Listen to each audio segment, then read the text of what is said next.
welcome to the Vicarage Garden, where I'm going to help you perhaps think about making an Easter garden.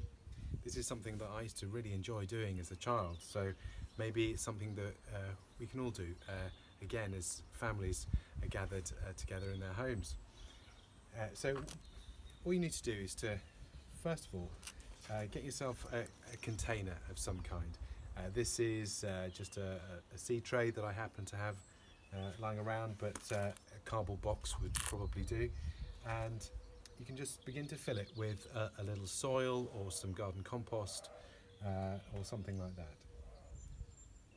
Then the idea is that what we're going to do is we're going to create the scene of Jesus' crucifixion, a little hill with some crosses on top of it, and then underneath we're going to create a burial chamber, the grave in which Jesus was laid, and put the stone in front to symbolise the one that was rolled away.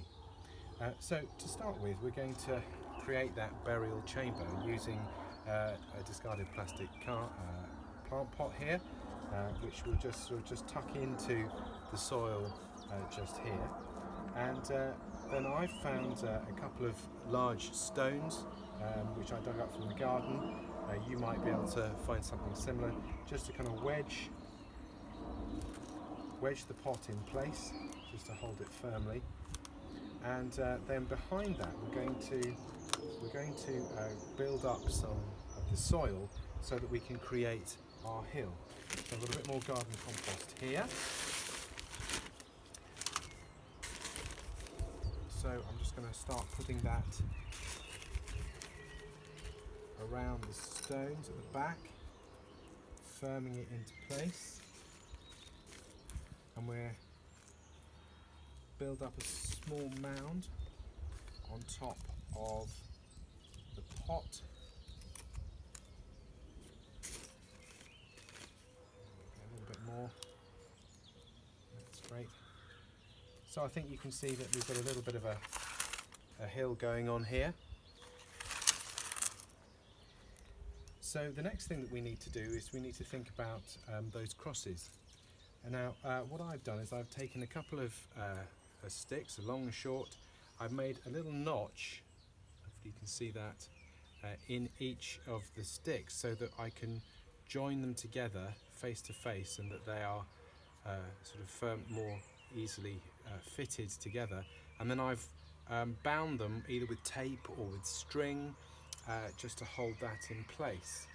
And here's one that I've already made, but very simple, just tying it up. Now Jesus was obviously crucified on a cross, and so we're going to set that at the top of the hill. And I've also made two smaller ones to symbolise those two crosses that were where the prisoners that were crucified with him, one on the left and one on the right, where they were crucified. So we're going to put those just here on either side of the mound, slightly smaller. And this is a scene that you'll sort of see quite often represented on Easter cards, and that's why there are three crosses there.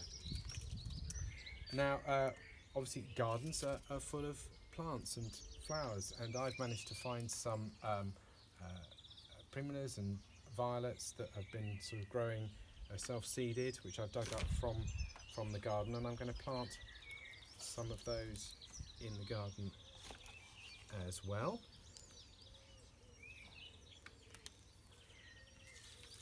Some of these violets in here. A bit of a plant at the back there too. And then I'm going to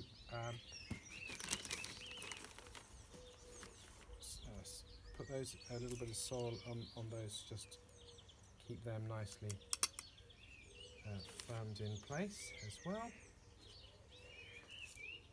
And then to disguise the soil, I've got quite a lot of sphagnum moss here, which I've pulled out of the grass, which I'm going to use like grass all over to cover up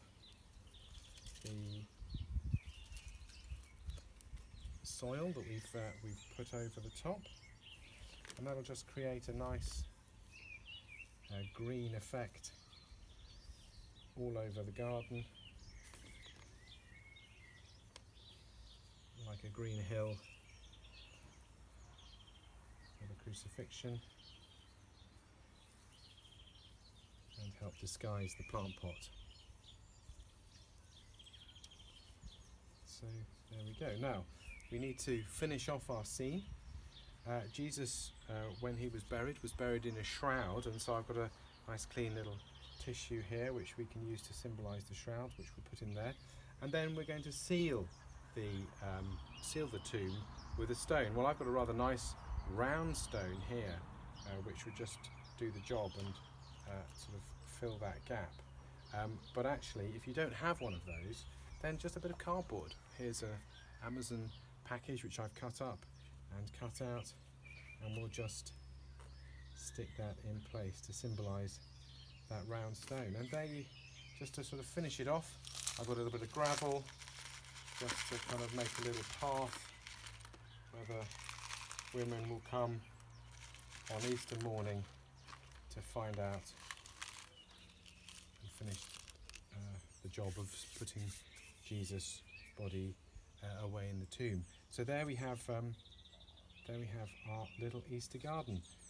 I'm sure you can do a much better job than I can, but it's just rather a nice little project to work on over an Easter weekend.